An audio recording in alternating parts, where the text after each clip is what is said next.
Abashakashatsi bo muri Amerika no mu Buyapani bageze kure byo gukora ubushakashatsi ku gufasha abaryamana bahuje ibitsina bakaba babyara umwana wabo bwite hifashishijwe ikoranabuhanga ryiswe Nivitelo Metronis.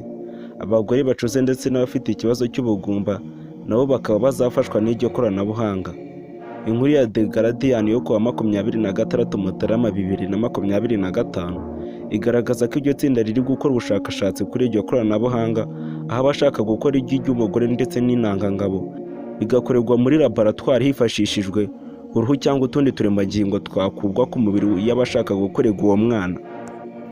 Ikigo cyita ku bijyanye n'uburumbuke mu Bwongereza HFIA kivuga ko inzozi zo gukoresha iri koranabuhanga zenda kuba impamo ndetse ko rishobora gutangira gukoreshwa mu buvuzi mu myaka 10 iri imbere.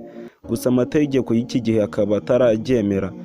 Iri koranabuhanga rya EVG riri gukorerwa ku bushakashatsi bukorerwa ku mbeba, gusa ntiriratangira kugeragezwa ku bantu. Urumva ko bikomeye? Wibuke gukanda subscribe kandi like ujye ubona inkuru zigezweho.